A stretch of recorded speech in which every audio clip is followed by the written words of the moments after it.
This executive order is the Fuck Around and Find Out order, also known as the FAFO. This order is for everyone who fucked around and will now find out. Hold it. This is a good one. Is everybody listening?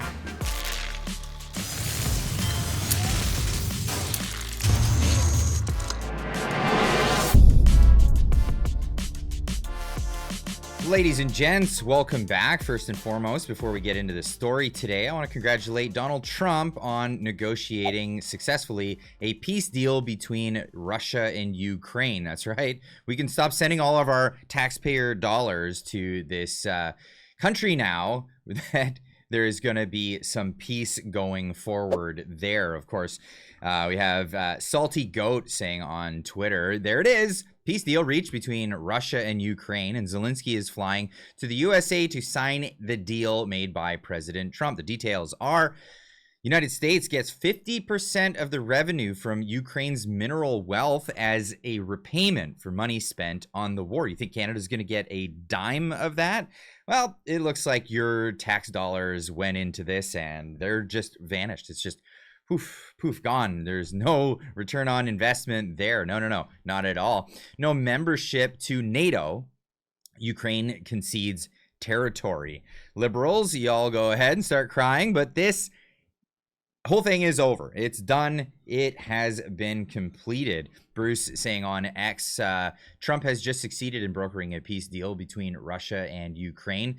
Trudeau can now send all that equipment he promised to Zelensky to our border now instead. Wouldn't that be great if we had a little bit of protection at our border? Perhaps that would be good. Maybe appease the Americans. But the Americans, at the end of the day, this is the story, I guess, today, they're laughing at us. They are literally laughing at us. It's fun to like make fun of Canada, and like I enjoy that. I enjoy the hockey game this weekend. They have great maple syrup. I just want to be clear. And they make really good Christmas movies. But sorry, go ahead. We'll get back to what he has to say there, but that being said, we are the laughingstock. We're just a joke to the Americans as we go through this awful situation of our government holding our economy hostage. Yes, it's our government holding our economy hostage in this case, but here's the Babylon Bee with their take on Canada. Good evening and welcome to the evening news this evening. Just moments ago, President-elect Donald Trump announced plans to annex Canada and rename it Gay North Dakota. A surprise announcement. Okay, I'll leave a link in the description down below. Go check this video out. It's pretty funny. But the ribbing at Canada continues, and it sounds like Donald Trump is somewhat serious on this thing of the 51st state. He's pushing this forward again, and he's saying, you know what? There's a lot of Canadians that are on board with this, and believe me, in the community, we see a lot of both sides of this. So, and I'm talking Canadians, and a lot of Canadians saying, I'd love to have the American Constitution. That would be great. But this is his take on it here. Can I shift our attention to Canada real quick? Yes, please. Last week, I spent some time with two government officials for Canada. I was asking them how realistic is it that Canada would be the 51st state? Yeah. And they told me there is a path. Alberta is first, and if they sign on, Saskatchewan would follow, and then you go west to British Columbia. There is a movement in Canada to join us. I want to get your thoughts on that and how that's proceeding right now. So it's true. Thank you, Brian. It's true. A lot of people in Canada are liking becoming our beautiful, cherished 51st state. They'll have to pay much lower taxes. They'll have the ultimate security. You know, they don't pay very much for security right now because they rely on us. Can I shift Wow, that is Yes, please. That is accurate. That is accurate. Apparently, we only have enough munitions to stave off a attacking force for 3 days, but yet we're offering all of this stuff to Ukraine. Well, let's be glad that that conflict is largely over. Now, there's some pushback here. We got Stephen Lacree. He's a progressive conservative candidate from Ontario, saying, I have yet to meet one. Nobody's on board with this. Not a single Canadian has expressed even the faintest in this preposterous idea. Well, you're in Ontario, pal. So I don't know what the feel is on the ground in Ontario. Well, I have audience members from Ontario that tell me all the time they would love to be part of the United States. But what was being talked about in this video was Alberta and then Saskatchewan. And the prairies and then perhaps British Columbia afterwards. Remember, the West has a pretty bad deal in the Canadian Federation. That is the truth. Now, Jack coming on X to say the governments in Canada need to wake up and realize that there is a very strong movement towards becoming a 51st state.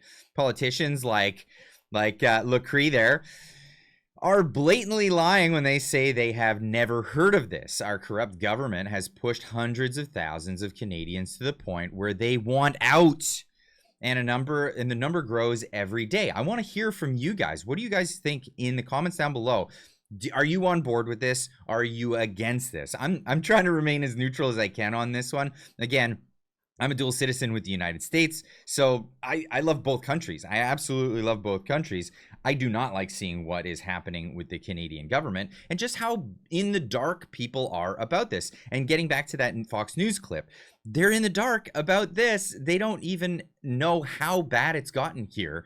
And you can tell judging by this clip here. I don't quite know what the angst and the antagonist towards Canada is, other than the border. Well, it's the border. So yes, you have a border, but like if you look at Canada and Mexico, Mexico has been a destabilizing force to the United States. Okay, it is a narco regime, and I think a lot of things are going to shake out over the next couple of years, given the fact that we've declared the cartels organizations. Where Canada, very similar population, yes, they are profiting from our economy way more than we are from theirs, but a lot of that is this energy relationship we have from them. So I don't know if it's because Trump wants shipping routes to the north of Canada. He's upset with the coming over the border, which relative to Mexico is a rounding error.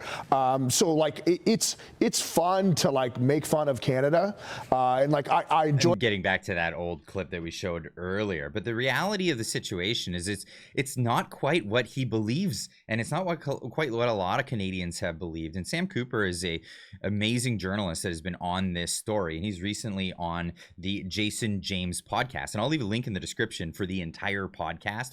Go check it out. It's fantastic. But here's a clip from it where he's talking about just the complacency of the Canadian officials on this. It's just unbelievable. If there was a real commission to get to the bottom of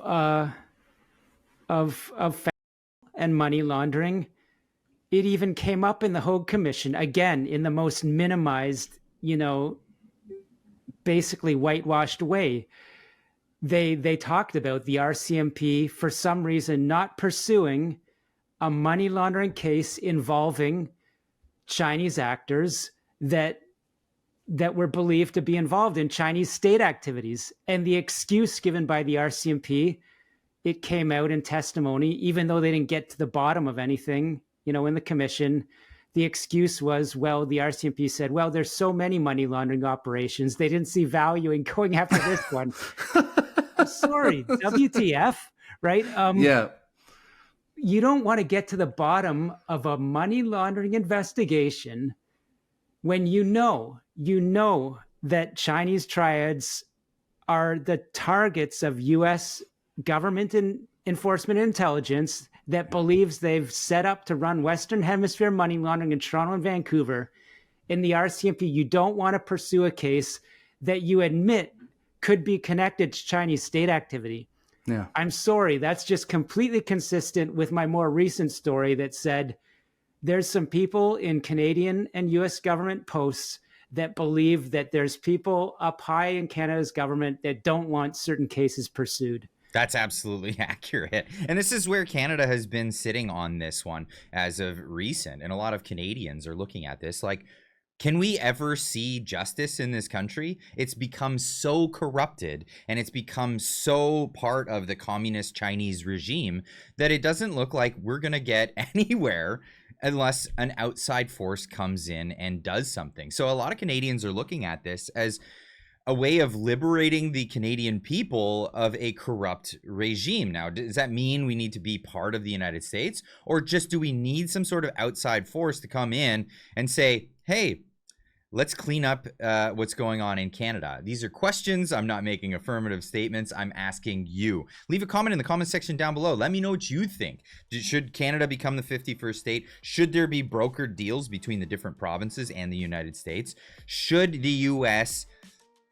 crack down on the corruption and what we largely have become, which is a narco state, Canada? Let me know in the comments, and we'll see you in the next one. Keep on trucking.